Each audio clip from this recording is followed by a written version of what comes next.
When we talk about closet decluttering, there is so much valuable information out there, which I absolutely love. But at the same time, I'm noticing that not a lot of people talk about what to do after decluttering your wardrobe, because that is equally important if you don't want to end up in the same position and then declutter your closet all over again. And I'm talking from personal experience. So today I want to share what the biggest mistake is.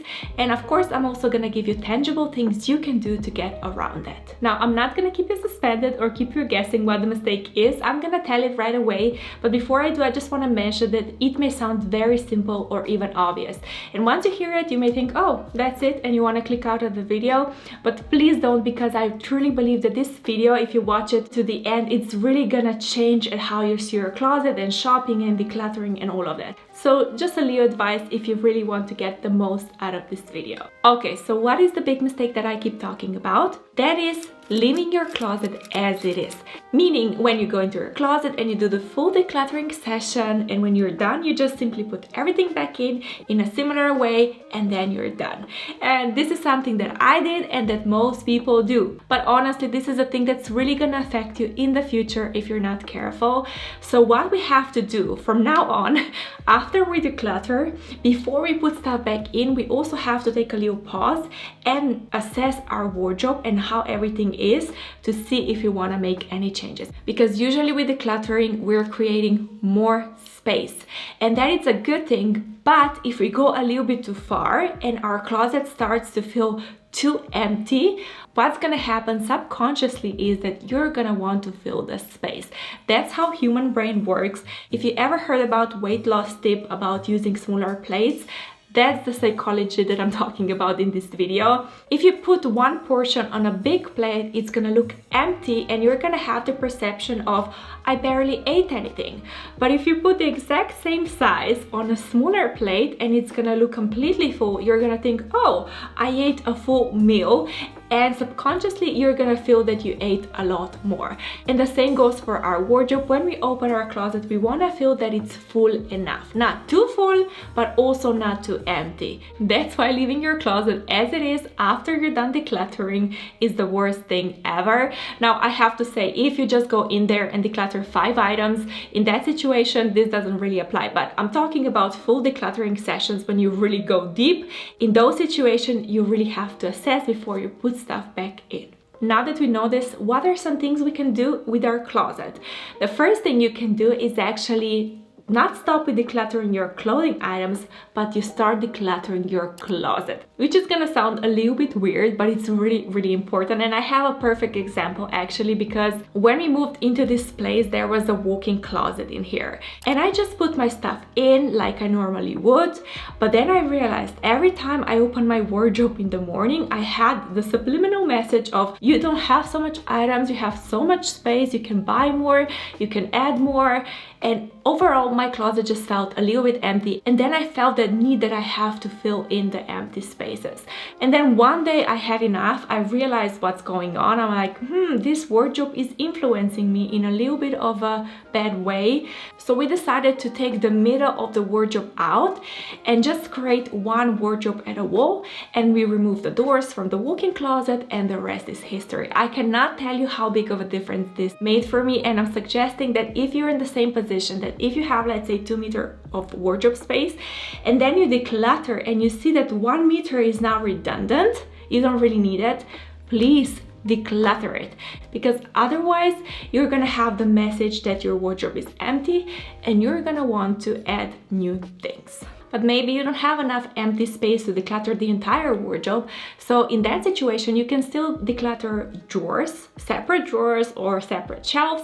Or if you have some, let's say, chest of drawers outside of your wardrobe, you can declutter that furniture separately. And this is gonna make a huge, huge difference. Now, the second thing that I'm suggesting you try is to move everything clothes related into your main wardrobe. So many people that I know have like a main wardrobe where things are hanging, they have some drawers, but then they also have a chest of drawers somewhere in the bedroom separately. So once you declutter your main wardrobe, this is the perfect opportunity, if you feel you have empty space, to go through that chest of drawer and add items to your main closet, and then you can maybe declutter that chest of drawer completely or use it for something else. But if you're storing your clothing items, pajamas, sports stuff, whatever fashion related separately, once you've done decluttering, is a prime opportunity to bring those items into your wardrobe and store them there from now on. If you're enjoying this video so far, it would really help me if you give it a thumbs up, and also let me know if you've come so far by leaving an emoji of a trench coat down below. Thank you! Now the third thing that I also suggest that you try is treat your closet as a boutique, which means you space things out in a way that your closet feels full, even though you have a lot of space. And this is something that I did with my wardrobe. I could easily cram all of my hangers together or all of my jeans. I could easily fill only half of my drawer with them, but I consciously designed my drawers and my hangers. I spaced everything out in a way so that my wardrobe always feels full. Not empty, not too full, but just full enough for me to feel I have enough items. With hangers, what you want to do is just space them out, create a little bit more space between each hanger so you can really see each piece separately. That's gonna make a huge difference. And with your drawers, don't be afraid to add little inserts, dividers, whatever you have to really fill the space and to make it look really pretty and nice. Also, if you have some extra space free, you can create a little display in your wardrobe. Maybe you have a walk-in closet that you cannot really declutter, but what you can do is create a little display with maybe your special occasion items that look really nice, or you can add decor to your wardrobe so you fill the space without your clothing items. Now, if you feel that even after you decluttered your closet, some drawers, you made everything spacious, you treated everything like a boutique, if you still feel after that your closet still is too empty, then the fourth thing you can try is creating limits for yourself, meaning that from now on you're gonna respect the closet as you designed it. So what does that mean? First thing you can do is you can actually declutter hangers. So if you, let's say, kept 47 hangers, you can say, okay, I have 47 items now, I'm gonna keep 3 extra and I'm gonna declutter the rest, and this is my limit for myself with my hangers. And then, you know, once you're running out of hangers, you know you have to declutter something. Or you can make a little bit more of a conscious decision to say, if I'm bringing something new into my wardrobe, I'm committing to decluttering something else. So that's really gonna keep you honest in the store, because you're gonna think, okay, is this a better purchase, a better addition to my wardrobe?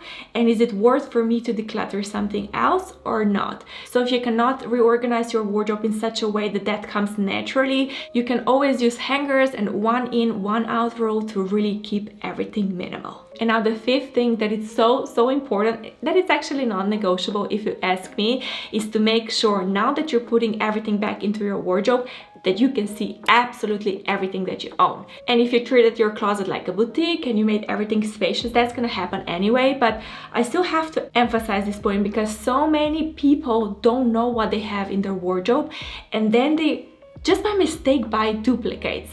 Or, you know, if you're decluttering, you're like, oh, I forgot I had this thing, I forgot I had this thing. If that happens to you, that means that your closet before was not stored in an organized, in an efficient way. So from now on, we have to avoid buying duplicates. We have to avoid not knowing what we have in our wardrobe. So before you can say that you're done with your decluttering, you have to make sure that you can see absolutely everything in your closet. Now, if you're feeling inspired to go into your wardrobe and declutter it and reorganize it, then I also think you're gonna love this video where I go in depth about closet organization. So many people said this video was the best one when it comes to closet organizing, so I really hope you will watch it and enjoy it. Thank you for stopping by today, and I will see you next time.